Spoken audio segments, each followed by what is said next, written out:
Hey hey, les mamans d'enfants TDAH, je suis toujours là au rendez-vous. En fait, j'aime bien ce rendez-vous à 13 heures. Je trouve ça très sympa. C'est presque un moment que j'attends avec impatience parce que, encore une fois, c'est le moment où je vais pouvoir vous parler en direct, en instantané avec vous. Et puis ça me fait toujours plaisir de pouvoir vous accompagner sur ce court instant, pouvoir répondre à vos questions. Donc, s'il y en a parmi vous qui sont présentes sur ce réseau et qui souhaitent poser leurs questions, eh bien, je suis tout à fait là. En tout cas, hier, j'ai vécu encore un grand moment, un moment que j'adore dans mon travail, puisqu'on a pu faire la première vision d'un des groupes là que j'accompagne de mamans et qui suit mon programme. Et on a pu voir ensemble les points sensibles, les choses qui avaient du mal à évoluer dans ce qu'elles mettaient en place pour leur enfant et elles dans leur quotidien. Et c'était toujours intéressant de voir justement les rapports entre elles, de voir les échanges qu'elles ont pu avoir, de voir toujours ces sourires sur ces visages et de les voir découvrir des nouvelles choses, des nouvelles solutions. Ça, c'est toujours très, très agréable. Voilà, donc encore une fois, c'est toujours sympa de pouvoir vous avoir presque en face et de pouvoir commencer à échanger avec vous, de pouvoir sentir tellement d'espoir aussi dans tout ce que vous me dites. On sent que vous avez envie toutes de vous mettre vraiment en action. On sent que vous avez envie de voilà d'améliorer quelque chose. Alors, je vois qu'il y a une personne qui m'observe, elle peut se manifester, elle peut me faire un petit coucou. Ça coûte rien et moi, ça me fait toujours plaisir. Voilà, donc ce rendez-vous-là, il est vraiment pour vous. Je ne sais pas si je le maintiendrai vraiment tous les jours à 13 heures, mais en tout cas, pardon, dès que je le peux, eh bien, je suis toujours disponible pour pouvoir être présente à ce rendez-vous. Donc franchement, allez-y, posez-moi vos questions. S'il y a des choses, des zones d'ombre, des choses qui persistent dans votre tête et qui n'arrivent pas à être solutionnées, que ça soit dans votre relation avec votre enfant, que ça soit voilà dans votre quotidien, dans votre organisation, dans votre planning, dans votre gestion du temps, que ça soit dans votre bien-être à vous, dans votre mental, comment vous vous sentez, qu'est-ce que vous pouvez mettre en place pour être mieux. Voilà, c'est toutes ces choses-là qui peuvent vous amener justement à venir vers moi et à me poser des questions, c'est-à-dire qu'est-ce que vous avez envie de savoir.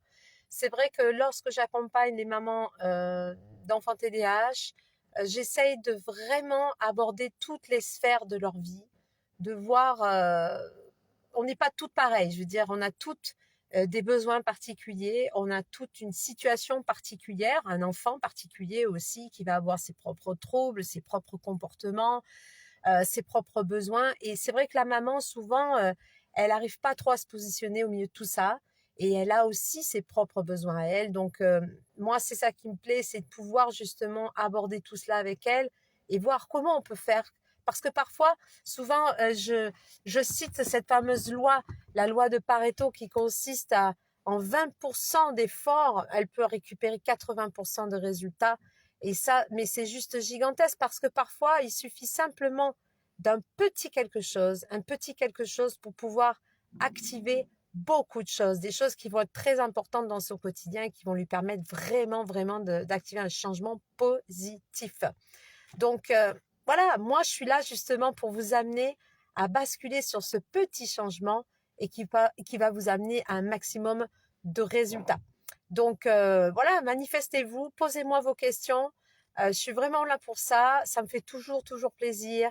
Ça donne beaucoup de sens aussi à tout ce que je fais parce que si on fait juste des programmes pour des programmes et puis qu'on n'a jamais personne en face, ça n'a pas d'intérêt. Moi, ce que j'aime, c'est pouvoir avoir des échanges avec vous, de pouvoir voir vos noms, vos prénoms s'afficher tout en bas de mon écran avec vos questions et puis même ne serait-ce qu'un petit coucou, un petit mot, un message. Voilà, ça rend les choses beaucoup plus humaines. Donc, franchement, allez-y, dites-moi un petit peu ce que vous vivez, par exemple. Ça peut être une situation que vous avez envie de nous raconter. Et ça peut aussi éclairer beaucoup d'autres mamans juste à travers votre propre situation, votre expérience, ce que vous êtes en train de vivre, les questions que vous vous posez. Voilà, donc moi, je suis là pour ça. Donc franchement, allez-y, c'est tout à fait gratuit. Et quand c'est gratuit, c'est bien aussi, pas vrai? Voilà. Donc, comme je disais, cette loi de Pareto, elle est juste gigantesque parce que finalement, quand je l'ai découverte, le fait de faire du 20-80, donc 20% d'efforts pour 80% de résultats, euh, pour moi, ça a été une révolution dans ma vie. Pas que dans ma vie de maman, parce que la vie de maman, bon, c'est important, bien sûr, on est toutes là pour les mêmes raisons, mais c'est aussi dans sa vie à soi, dans tout ce qui fait notre quotidien.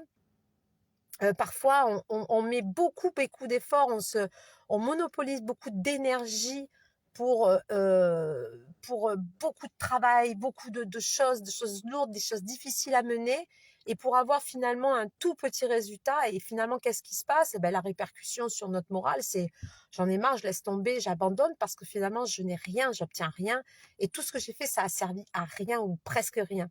Et bien justement, cette loi de Pareto, elle nous explique que parfois, il faut un seul levier, et on peut arriver à décanter beaucoup de situations ou alors une grosse situation qui va vraiment impacter le quotidien, quoi. Donc, moi, je vous invite à réfléchir aussi sur cela. C'est qu'est-ce que je peux changer? Un truc, the one thing, la seule chose que je pourrais changer dans mon fonctionnement, dans mon quotidien, dans ma façon de voir les choses, une action qui pourrait faire que tout d'un coup, plusieurs choses vont changer à mon avantage et qui va faire que je vais être enfin soulagée, ou je vais me dire, voilà, là, je peux être fière de moi parce que ce que j'ai fait là, eh bien, ça a vraiment changé positivement ma vie. Ça, c'est la vraie question. Et peut-être que vous en avez fait l'expérience aussi. Voilà, qu'est-ce que vous avez vécu? Alors Chantal, super Chantal, hello, comment ça va? Mon fils vient d'avoir le diagnostic du TDAH avec trouble opposition et je me sens perdue. Ouais. Je désire m'éduquer le plus possible, mais je ne sais pas par où commencer.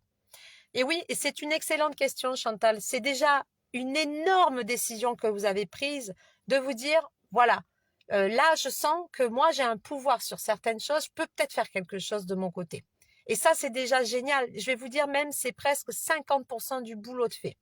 Donc moi, ce que je vous invite à faire, c'est effectivement de regarder votre situation et de voir la chose qui vous pose réellement problème finalement dans cette relation avec votre enfant. Parce que là, apparemment, vous me parlez de ça, puisque vous parlez du TOP. Le TOP, qui je rappelle, est un trouble d'opposition. Et c'est effectivement des enfants qui ont tendance à être toujours en confrontation avec l'autorité de l'adulte, qui n'accepte pas les règles et qui veut toujours faire à sa manière, qui a tendance à se mettre en altercation avec vous. Et donc, ça peut devenir vite, on a un sentiment d'impuissance parce qu'on sent qu'on n'a pas de prise sur cet enfant. On les appelle un peu les enfants téflons, les enfants sur qui rien n'accroche. Et c'est un livre que j'ai lu il y a quelques années, pas mal d'années, avant même que je sois maman d'ailleurs, et j'aurais jamais cru qu'un jour ça m'arriverait. Mais c'est vrai que le TOP, c'est vraiment certainement un des symptômes les plus difficiles à gérer au quotidien. Donc, posez-vous la question déjà, vous pouvez peut-être me répondre là, qu'est-ce qui pose réellement problème? Quelle est la chose qui pose vraiment problème pour vous dans votre relation avec votre enfant, ou du moins dans votre quotidien avec votre enfant? C'est quoi? Dites-moi là, quelle est la chose qui pose vraiment problème? J'attends votre réponse. Et c'est en fonction de ce que vous allez pouvoir nous dire là, que vous allez vous dire à présent, quelle est la chose que je peux faire pour pouvoir améliorer ce point difficile. C'est ça qui est intéressant de faire. Moi, je dirais que c'est la première chose à faire. Alors, je le rappelle pour celles qui ne le savent pas, peut-être que vous ne le savez pas, Chantal, si j'ai créé ce réseau, c'est parce que déjà, je souhaitais vraiment apporter des réponses à toutes ces mamans qui sont, comme je l'ai été moi pendant des années, totalement perdues. Vous venez de le dire vous-même. Mais je suis aussi là parce que je peux coacher des mamans. Je peux les aider à vraiment mettre en place des méthodes concrètes qui vont les faire évoluer, qui vont les faire décoller dans leur progression avec l'enfant. Et donc, voilà, je suis aussi là pour ça, Chantal. Alors, les problèmes se manifestent beaucoup à l'école. Oui, mais quels problèmes? Parce que c'est ça qui nous intéresse finalement, c'est de savoir quel est le problème le plus concret que vous puissiez nous fournir là maintenant. C'est ça qui est intéressant de savoir, qu'est-ce qui se passe à l'école pour que réellement ça vous pose problème à vous. Alors après, il y a des choses dont il faut prendre conscience, c'est que ce qui se passe en dehors de notre champ de vision, notamment l'école, c'est forcément un peu plus compliqué d'agir là-dessus parce que là, on n'est pas avec l'enfant, on ne peut pas savoir ce qui se passe, on ne peut pas savoir si ce qu'il nous dit est réellement vrai. Est-ce que la maîtresse n'amplifie pas aussi? Enfin voilà, c'est toujours compliqué de se positionner là-dedans. Alors, inattention et refuse de travailler. Alors, hop, hop, hop, Chantal, je vous arrête tout de suite. Inattention, oui, parce que de toute façon, son problème, le trouble de l'attention, ça veut bien dire ce que ça veut dire. Il aura de toute façon énormément de difficultés dans son attention. Il refuse de travailler. En réalité, ce n'est pas un refus. C'est qu'il y a un rejet de ce qu'il est en train de vivre. Ça n'a pas de sens pour lui parce que certainement, vous voyez, vous me dites juste après, il dérange les autres. Donc, il doit y avoir peut-être aussi un effet de rejet des autres. Il ne se sent pas accepté de ses pairs, il ne se sent pas accepté de l'adulte et il a beaucoup de mal à trouver sa place dans cet environnement-là. Donc, la question aussi que je pourrais vous poser, c'est est-ce que vous avez mis en place un accompagnement, un suivi, des traitements? Qu'est-ce qui est là autour de ce garçon? Donc ça, c'est ce qu'il faudrait savoir parce que, encore une fois, lorsqu'on voit une maman qui nous parle d'un enfant qui dérange les autres, qui n'arrive pas à se concentrer, qui perturbe les cours, qui a un comportement qui n'est pas adapté à l'école d'aujourd'hui, j'ai dit bien à l'école d'aujourd'hui parce que franchement, à un moment donné, je pense qu'on pourrait avoir tous notre place, quel que soit le contexte, on a tous une place quelque part, mais c'est vrai qu'on leur laisse pas beaucoup de place. Donc, est-ce qu'il a un accompagnement, ce garçon? Est-ce qu'il y a quelque chose qui existe autour de lui au niveau médical? Donc, il y a peut-être quelque chose à faire. Il y a peut-être quelque chose à faire, vous, de votre côté. Il faudrait savoir quelle est la chose. Alors, j'aimerais avoir d'abord votre réponse pour pouvoir ensuite aller plus loin dans une forme de diagnostic, finalement. Alors, il est accompagné à l'école par une équipe de travailleurs, éducateurs, professeurs. OK? C'est donc la seule chose dont il dispose aujourd'hui. Alors, c'est déjà pas mal, attention, hein. Mais quand vous parlez d'une équipe de travailleurs, éducateurs, professeurs, on parle là du corps enseignant, on est bien d'accord. C'est bien le corps enseignant dont il s'agit là. Il n'y a pas de suivi médical. Comment savez-vous qu'il a eu ce TDAH avec TOP? C'est qu'il y a eu un diagnostic. Oui, il vient d'avoir le diagnostic. Ça, vous me l'avez dit. OK. Maintenant, est-ce que ce médecin qui a fait le diagnostic ou ce spécialiste, parce qu'encore une fois, le diagnostic peut très bien se faire réaliser par une psychologue, par exemple, qui n'est pas médecin. Hein, c'est juste un spécialiste. Donc ça serait intéressant aussi d'aller plus loin dans ce que vous êtes en train d'expliquer là. Ça serait intéressant de savoir, Chantal. Parce qu'encore une fois, si l'enfant a juste un accompagnement au niveau des éducateurs, au niveau du corps enseignant, c'est super. Mais malheureusement, quand on est face à un enfant qui a un trouble de l'attention avec un TOP, là, on est sous des troubles neurologiques. Donc, j'ai envie de vous dire, le corps enseignant, il est là plus en appui au corps médical. Mais il y a pas, ils ne sont pas habilités à pouvoir encadrer réellement, médicalement, l'enfant. Alors, la psychologue a fait l'évaluation. Voilà, donc effectivement, c'est juste une spécialiste. Et là, je pense que de toute façon, dans votre cheminement, rien n'est complet encore pour vous. Je pense qu'il faut aller plus loin. La psychologue ne suffit pas. La psychologue, elle va juste vous mettre une petite lumière sur le trouble en vous disant, attention, votre enfant a une particularité, il a une différence. Et c'est ce qui explique qu'il n'a pas un comportement toujours adapté. OK, mais ça ne vous suffit pas pour accompagner l'enfant. C'est totalement insuffisant. Il faut que vous trouviez un spécialiste médecin, c'est-à-dire soit un neurologue, soit un neuropédiatre, neurologue qui est spécialisé chez l'enfant et l'adolescent, soit un pédopsychiatre qui est spécialisé dans les troubles du comportement et des apprentissages, parce qu'il peut y avoir aussi peut-être de troubles associés. Alors, on parle, Chantal me dit, l'orthopédagogue, travailleuse sociale, orthophoniste. OK, mais l'orthophoniste, est-ce que ça veut dire qu'il a des troubles associés? Vous voyez, c'est pas clair dans tout ce que vous me dites, parce que là, orthophoniste, c'est pour tout ce qui est troubles cognitifs, c'est-à-dire les troubles d'apprentissage. L'orthophoniste, elle ne va pas interagir par rapport à son trouble de l'attention, ni par rapport à son trouble du comportement, du fait qu'il ait ce trouble d'opposition. Donc, vous voyez qu'il y a quelque chose qui n'est pas encore suffisamment solide derrière le suivi de cet enfant. Il faut vraiment vous adresser vraiment à un médecin qui puisse déjà confirmer le diagnostic, parce que parfois la psychologue ne suffit pas. Il faut confirmer d'une manière un peu plus solide ce diagnostic. et puis qu'il puisse aussi mettre en place tout le corps médical autour de lui, parce que peut-être qu'il peut y avoir aussi des troubles associés. Alors, comment on peut détecter les troubles associés? Parfois, simplement en faisant un test QI, on peut obtenir effectivement, d'après les indices du test, normalement, quand on fait un test QI, qu'un enfant n'a pas de trouble cognitif, n'a pas de trouble des apprentissages ou du comportement, il va avoir effectivement des indices qui vont être tout à fait cohérents entre eux, c'est-à-dire que les chiffres se suivent plus ou moins, c'est cohérent. Bon, voilà, il est dans une moyenne. Quand le trouble de l'attention ou du moins des troubles cognitifs se font sentir, effectivement, les indices vont être par moment beaucoup plus bas ou beaucoup plus haut que la normale, que les autres indices. Souvent, c'est beaucoup plus bas d'ailleurs. Et c'est là qu'on se rend compte qu'effectivement, on est à besoin. Alors, son manque d'attention fait qu'il ne réussit pas, alors, attendez, toujours le travail demandé comme la lecture. Alors, j'aimerais que vous me répondiez à ma question clairement, Chantal. Est-ce qu'il y a eu des diagnostics autres que le test Conners, par exemple? Parce que le test Conners, c'est celui qui permet d'évaluer le trouble de l'attention.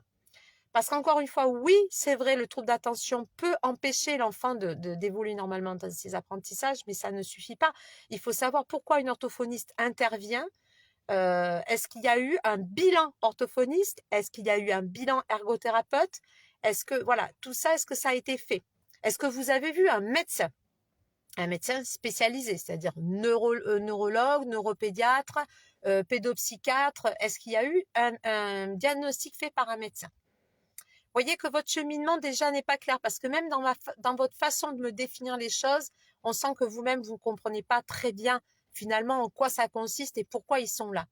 Ça, c'est important aussi que pour vous, vous sachiez exactement pour quelles raisons les intervenants sont là, en quoi ils peuvent aider l'enfant et puis surtout de quoi souffre votre enfant finalement, réellement. Alors là, je discute avec Chantal, mais vous pouvez, mesdames, vous manifester vous aussi et me dire un petit peu, ben voilà, s'il y a des choses que vous avez envie d'évoquer, une expérience, une anecdote, ou simplement poser votre question, s'il y a des choses que vous avez envie d'apprendre, de découvrir, je vais tout faire pour y répondre. Je ne suis pas Dieu, je le dis à chaque fois, mais c'est vrai, mais je peux essayer en tout cas de vous aider et peut-être d'éclaircir certains points. Donc Chantal, je vous invite vraiment à me répondre clairement sur cette question-là. Y a-t-il eu un médecin? Est-ce qu'il y a eu des bilans orthophoniques, des bilans ergothérapeutes, voilà, qui ont été faits ou pas? Est-ce qu'un traitement a été mis en place? Si un traitement est mis en place, c'est que forcément vous avez vu un médecin spécialiste. Donc, parce qu'il n'y a que les médecins qui peuvent établir une ordonnance pour un traitement. Donc voilà, c'est à vous de me dire finalement où vous en êtes dans tout ça. Alors, je vois que quelques mamans sont connectées avec nous. Je vous en remercie. Je vous fais un petit coucou. Est-ce que ça va? Est-ce que tout le monde va bien? Est-ce que vous êtes en pleine forme? Alors, je profite de ce petit temps d'accalmie en attendant que Chantal veuille bien me répondre un peu plus précisément. Que ce jeudi 21h aura lieu ma prochaine conférence. C'est une conférence en ligne, donc qui se fera par le biais d'un lien que vous obtiendrez en vous inscrivant. Je le mettrai comme chaque jour dans les commentaires de ce chat pour que vous puissiez vous connecter plus facilement. C'est totalement gratuit. C'est offert, c'est juste 1h30, 2 heures de temps passé avec moi où je vais pouvoir vous expliquer un peu plus en profondeur justement quels sont les enjeux que vous avez en tant que maman d'enfant TDAH, le parcours que vous pouvez mener, les solutions qui s'offrent à vous, les outils que vous pouvez mettre en place, toutes les choses dont vous avez besoin de savoir pour pouvoir mieux accompagner cet enfant, mais surtout, pour commencer un petit peu plus à vous regarder vous de l'intérieur, à prendre soin de votre personne, parce que encore une fois, on ne peut pas aider une personne si soi-même on n'est pas aidé, si soi-même on ne prend pas soin de soi, si on n'a pas le temps voilà, de faire un petit point pour soi, autant dans son mental que sur sa forme physique, sa santé. Voilà, donc j'explique tout ça parce qu'encore une fois, je le dis souvent, mais je suis moi-même maman de 3 enfants TDAH et que ça m'a demandé énormément d'énergie, énormément de travail sur moi. Je me suis formée, j'ai appris, j'ai passé des diplômes pour cela, pour pouvoir ensuite vous accompagner vous. J'ai vraiment mené tout un parcours qui a duré plus de 10 ans où j'ai accumulé des connaissances, une expertise, une expérience Et je me suis dit, le but final, ça serait de pouvoir vous le faire partager, vous aider à vous et vous éclaircir parce que souvent, on le dit, hein, les mamans le disent souvent, elles sont complètement perdues, elles ne savent pas par où commencer, elles ne savent pas ce que ça implique réellement pour elles et pour leur enfant et elles ont besoin vraiment qu'on leur tienne la main un petit peu et qu'on les aide quoi dans ce cheminement. Alors je vois que j'ai plus du tout d'interaction, j'espère que la connexion est bonne pour tout le monde. Chantal, j'ai toujours pas votre réponse, donc du coup je pourrais pas vous aider davantage. Est-ce que les autres mamans veulent bien faire un petit coucou, veulent bien se manifester? Dans le cas contraire, eh bien je vais être obligée de couper la conversation. J'ai pas du tout l'intention de faire un monologue pendant une demi-heure. Mais en tout cas, voilà, sachez que de toute façon, je vais essayer de toutes mes forces de prévoir ce rendez-vous euh, tous les jours à 13 heures. Donc voilà, je ferai tout mon possible. Je ne vous garantis rien encore une fois, mais en tout cas, dès que je le peux, je le fais. Je sais que ça vous fait plaisir. Je sais que ce moment est souvent très apprécié parce qu'elles ont besoin, voilà, elles ont besoin de conseils, elles ont besoin d'accompagnement, elles ont surtout besoin peut-être aussi de se sentir un peu moins seules. On le sait, c'est très compliqué, hein, ce parcours-là de maman d'enfant TDAH. Voilà, on n'est pas né en ayant la méthode et la recette entre les mains, pas du tout. On improvise souvent, on fait comme on peut. Donc voilà, c'est histoire de vous faire gagner un peu de temps et d'énergie. Donc Chantal apparemment ne veut pas aller plus loin. Il n'y a pas de souci, je respecte. En tout cas, voilà, j'espère que tout ce que je vous ai dit vous a permis au moins de donner un petit peu plus d'éléments, en tout cas dans votre parcours. Je pense que votre fils a besoin de beaucoup plus d'encadrement. Encore une fois, le milieu orthophonie, tout ce qui est lié aux apprentissages, c'est génial, c'est important. Mais si vous voulez agir un petit peu plus sur son comportement, alors, désolé, je suis du Québec et nous, ici, il est 7h30 du matin et c'est l'école. Ok, pas de souci, Chantal. En tout cas, on peut dire, on peut saluer nos amis québécois qui sont souvent très sympathiques et qui me suivent régulièrement. J'ai aussi les amis belges qui sont là, donc on vous salue. On vous salue de la France. On espère que là-bas, il doit commencer à faire froid là-bas maintenant, hein. Ça doit commencer un petit peu à, à se rafraîchir. Bientôt Halloween. Je sais que là-bas, c'est une fête nationale. J'adorerais, je rêverais de pouvoir vivre cette fête avec nos amis les Québécois là-bas sur leur territoire. En tout cas, il n'y a pas de souci, Chantal, je comprends tout à fait. Je comprends que vous soyez très occupée. Il n'y a aucun problème. Voilà. Donc, je vous le dis, vous aurez de toute façon l'occasion de revoir ce live pendant 30 jours. Hein, donc, chaque fois, je le laisse en ligne pendant 30 jours. Et de pouvoir voir un petit peu, faire le point sur votre parcours avec votre enfant. Ce que vous pouvez mettre en place ou pas. Voilà. Que ça soit au Québec, que ça soit en Belgique ou ici, c'est sensiblement les mêmes choses. C'est sensiblement les mêmes parcours. Voilà, les mêmes ordres de priorité quand on part du diagnostic de l'enfant TDAH. Chantal, je vous suis et c'est sûr que j'aurai d'autres questions. Super, pas de souci. Merci Chantal. Ah oui, super. Bon, en tout cas, ben, je vous salue à toutes. Vous voyez qu'on peut toucher des mamans de partout dans le monde et ça, c'est génial parce que c'est ce que nous offre cette technologie d'aujourd'hui. Autant on peut la critiquer qu'elle a juste ce truc qui est juste énorme de pouvoir communiquer, toucher des parents de partout dans le monde. Voilà, vous en avez la preuve. Donc voilà, sachez que je ferai tout pour être là demain à 13h. Si je n'y suis pas, c'est que vraiment je n'ai pas pu et que j'ai eu un empêchement parce que je travaille beaucoup, beaucoup pour vous. Je monopolise énormément de temps pour vous accompagner. J'espère que vous en êtes consciente. Je vous mettrai dans le chat la possibilité de vous inscrire sur la prochaine conférence ce jeudi soir à 21h. C'est une conférence en ligne tout à fait gratuite qui est spécialement dédiée aux mamans d'enfants TDAH et qui en plus sont un peu en surcharge par rapport à leur travail. C'est-à-dire qu'elles ont réussi dans leur métier, elles ont réussi professionnellement, mais il manque une petite case à cet épanouissement, c'est de pouvoir vivre harmonieusement avec son enfant TDAH à la maison. Donc voilà, c'est un petit peu plus ciblé cette fois-ci parce que je pense qu'il y a énormément de demandes à ce sujet, donc je vais essayer d'y répondre.